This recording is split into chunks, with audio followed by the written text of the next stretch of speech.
Nessa exposição, eu vou falar sobre um assunto muito atual, que é o conceito de sinalização de virtudes, e sobre um debate teológico não tão atual assim, que é discutido já há centenas de anos atrás, né? Há vários séculos atrás, mas atualmente ainda é debatido, né? Então, primeiro a gente tem que entender o que é esse conceito de sinalização de virtudes. Geralmente, sinalização de virtudes é o que a gente chama popularmente de jogar para a torcida, né? Em que você tenta demonstrar algum tipo de virtude, algum tipo de qualidade que na realidade você não tem, você não possui. Você sabe que seria bonito você ter aquilo, né? Você ser uma pessoa daquele jeito, que aquilo seria o correto, né? Mas de fato você não consegue ter aquilo. Algumas pessoas podem fazer isso de propósito, né? Como outras pessoas simplesmente não possuem uma autoconsciência plenamente estabelecida aí para compreender que na verdade ela não está fazendo aquilo porque ela tem aquela virtude que ela sabe que seria o correto ter, né? Mas que na verdade ela está fazendo aquilo por vaidade. Muitas pessoas não conseguem entender, compreender quando elas simplesmente estão agindo por vaidade ou quando elas simplesmente são impelidas, quase que levadas automaticamente a fazer determinado ato, porque de fato são pessoas virtuosas, né? Bom, para exemplificar o que eu estou falando, eu vou, como sempre, trazer exemplos da minha própria vida, né? Coisas que eu vivenciei, que vão explicar de uma maneira mais adequada do que simplesmente eu ficar falando aqui de conceitos. Bom, eu sempre, desde que me entendo por gente, gosto de conversar, de me inteirar sobre esses assuntos filosóficos. De criança, eu já gostava, por exemplo, de ir na biblioteca e ficar procurando livros sobre mitologia grega, né, por exemplo. Então, lá desde o meu final da adolescência, eu já procurava ler textos filosóficos, estar próximo de pessoas que conversavam sobre o tema. Então, o que acabou acontecendo foi que na minha vida eu acabei entrando em duas escolas filosóficas aí, né? Eu entrei numa escola, depois eu entrei em outra, aqui da minha cidade. E tanto faz, né, nessas duas escolas aí, por exemplo, o cultivo de virtudes era levado a sério, né? E não só ficavam instando a gente a pensar, a meditar sobre esse assunto das virtudes, né? Como nos instavam a praticar, né? A, a emitir, né? Esses atos aí, essas virtudes, né? A ter esses comportamentos, a praticar essas virtudes. Então, quando se falava, por exemplo, nessa questão, na responsabilidade que a gente tem perante as outras pessoas, a diferença que a gente pode fazer na vida das outras pessoas e sobre a humildade, é interessante que nessas duas escolas, elas, apesar de não ter ligação, elas concordavam, elas nos incentivavam, apesar de não ser obrigatório, mas nos incentivavam a fazer trabalhos, né, lá dentro da sede, relacionado aos outros membros, por exemplo,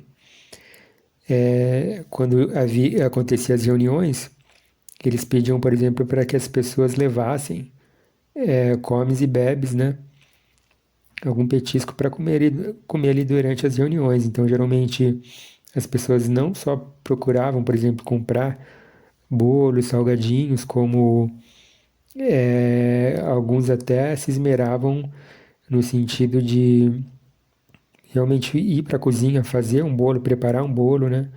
Preparar um salgadinho para levar. Algumas pessoas ali no momento se voluntariavam para servir os outros, seja cortar os bolos, organizar os pratos, né? Verificar se os copos estavam cheios ou não, né? De bebidas, obviamente, não alcoólicas, né? Só para deixar claro, enfim. E era isso, servindo uns aos outros. Tinha os outros trabalhos mais pesados, por exemplo, da limpeza dos móveis, não, nessas escolas não tinham diaristas, né, coisas do tipo. Geralmente os próprios membros ali cuidavam da limpeza, da organização, varriam, passavam pano.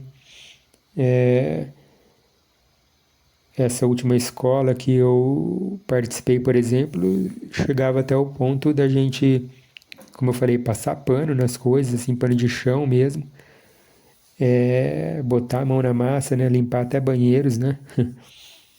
É, isso ali era uma boa medida mesmo da questão da humildade, né, porque imaginem aquelas dondocas, né, pessoas da alta sociedade que talvez nunca passaram um pano na vida, né, um pano no chão na vida, tendo que fazer isso.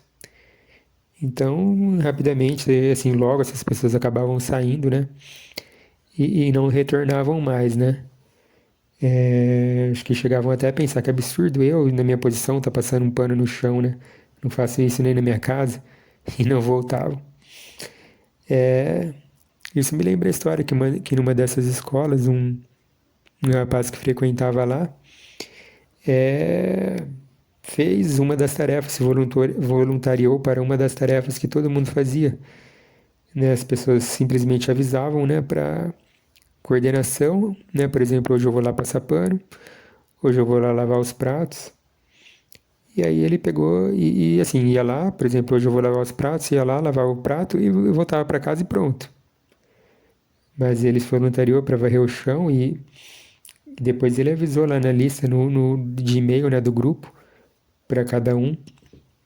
Isso aí já faz muitos e muitos anos atrás, então eu não vou lembrar das palavras exatamente, mas ele falou: olha, eu sou tão, mas tão humilde que hoje eu fui lá até a sede e varri todo o chão, né?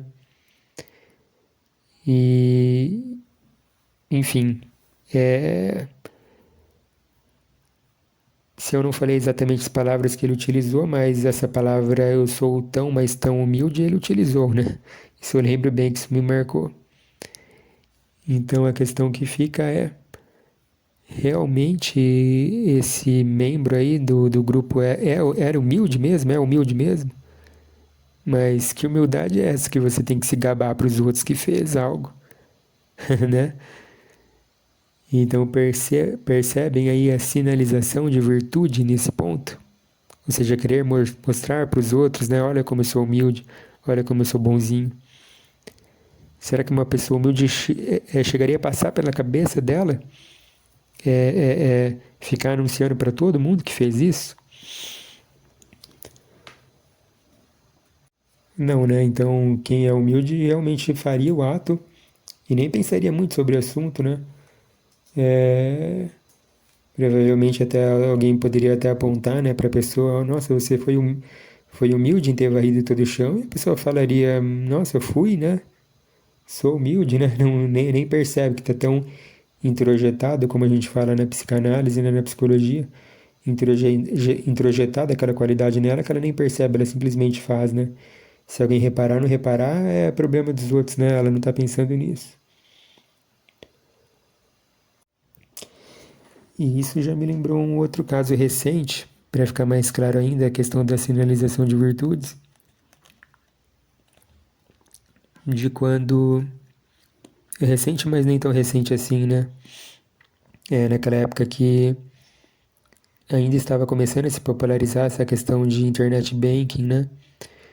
De, da digitalização de diversas questões aí de operações financeiras, né, e tudo mais. Então, geralmente, todo mundo, né, sabe que a gente procurava em bancos ou em casas lotéricas para pagar contas, né, para pagar os boletos, né. Então, numa dessas vezes eu estava lá na fila, né, da lotérica para pagar. Eu estava ali a minutos de fechar uma hora antes, talvez, de fechar a casa lotérica, né? E peguei a fila, né? Geralmente quem deixa para ser um dos últimos, né, para ir nas últimas horas, pega uma fila grande. Então eu tava lá na fila, esperei na fila lá o tempo necessário, foi um tempo longo, chegou a minha vez, fui pagar a conta em dinheiro, só que o valor da minha conta era baixo comparado com a nota de dinheiro que eu levei lá, né? Eu acho que foi uma nota de 50 ou 100 reais, eu não me lembro. E geralmente tem determinado horário lá que eles recolhem todo o dinheiro, antes do, mesmo com a possibilidade deles atenderem os clientes ainda, mesmo assim eles recolhem o dinheiro, né, para ser levado aí pro banco de fato, né, não sei lá onde que eles guardam isso. Casa lotérica, né, provavelmente leva para Caixa Econômica, não sei. Então a mocinha do caixa me informou, olha, mas eu não tenho troco para a sua nota. Mas aí então o que que eu faço, né? Ela me deu a sugestão de você pode ir no andar de cima do hipermercado que eu estava, né? Ficava no andar de baixo, a lotérica. Ir lá em cima e ir num caixa eletrônico e solicitar notas de menor valor, né? De baixo valor, para que você possa pagar e eu não ter que voltar no troco grande para você. Falei, nossa, mas aí será que vai dar tempo? E a fila, né? Ela falou, não, já que você ficou esse tempo todo nessa fila, você pode ir nessa fila menor aqui, que é a fila dos idosos, né? É na fila preferencial e eu já sei que é você e eu vou deixar você ficar nessa fila e você pode pagar. Tudo bem, lá fui lá, né, em cima, fiz o que ela me solicitou fazer, retirei o dinheiro e me dirigi à fila que ela me pediu, né, que é a fila menor do preferencial. Bom, uma vez lá na fila preferencial, né, de repente chega um senhor todo afetado, falando bem alto, assim, para todo mundo ouvir, né?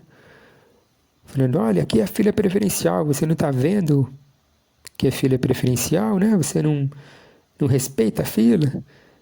Falei calmamente para ele, olha, a mocinha, né, do caixa que me indicou a ficar nessa fila, só fiz o que ela tá me mandando, o que ela me pediu para fazer, né?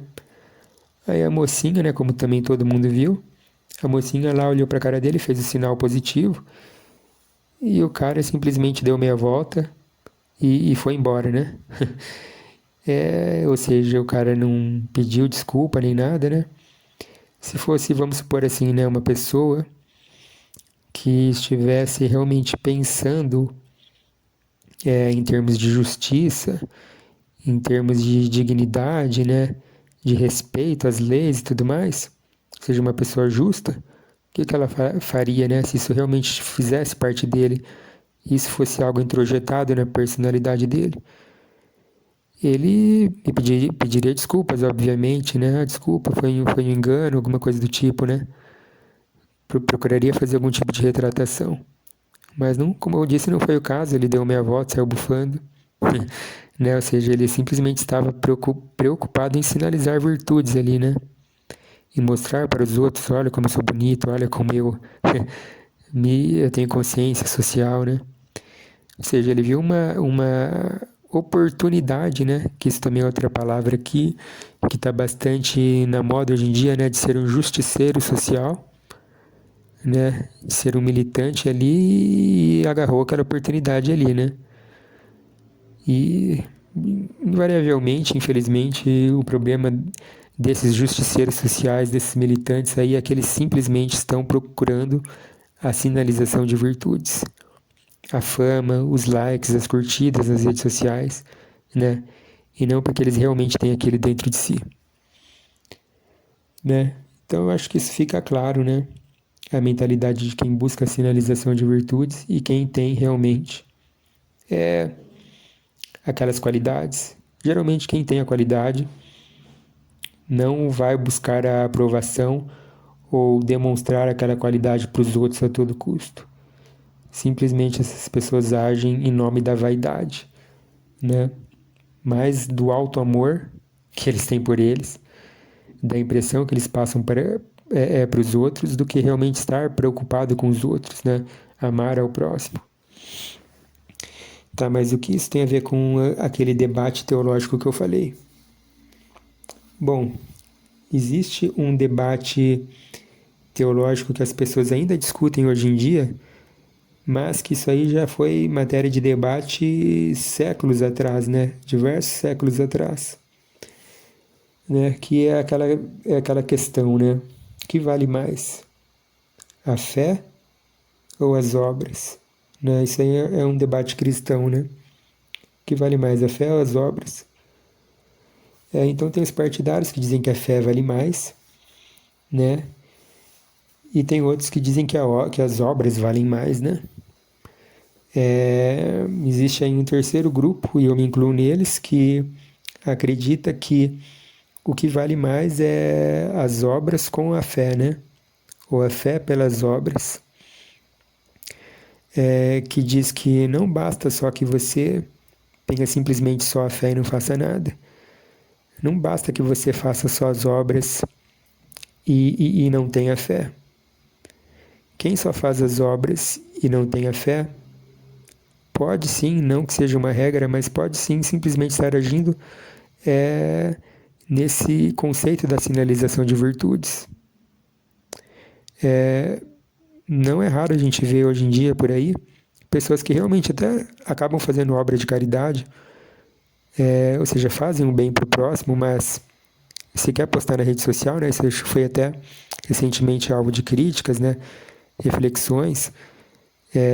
As pessoas fizeram memes sobre isso, né? Aquela pessoa lá que vai dar sopa pro mendigo e só que pede pro mendigo aí fazer uma pose bacana, né? Pra postar no Instagram, né?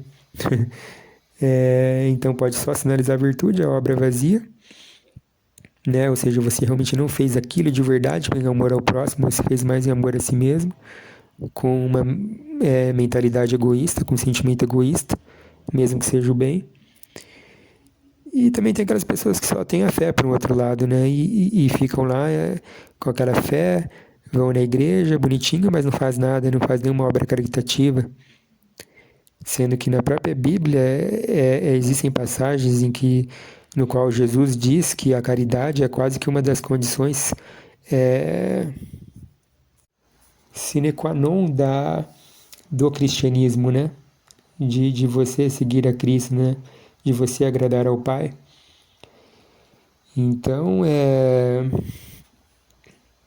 como simplesmente você só acredita que está seguindo a vontade de Deus porque você vai na igreja todo domingo e fica rezando dentro de casa e não faz nada, né?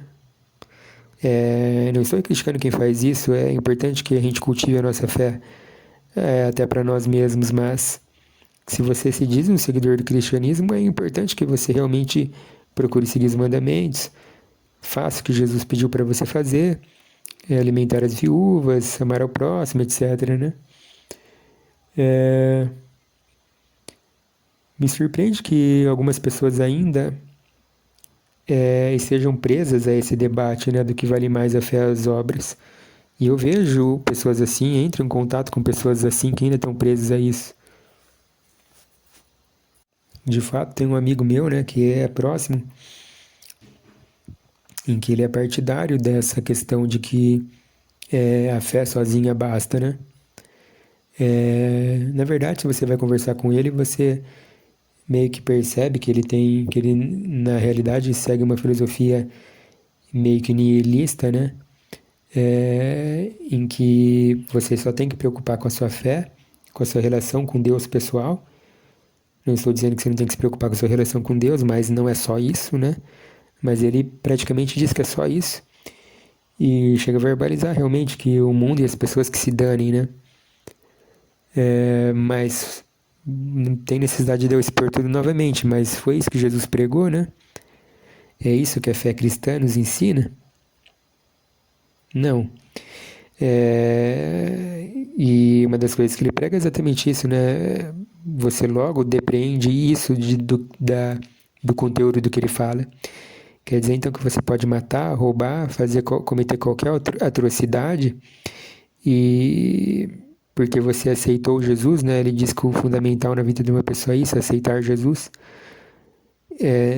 Porque você aceitou Jesus, então significa que você já está perdoado de tudo, que você pode cometer tudo isso, né? Se você continua indo na igreja aos domingos e fala de Jesus por aí,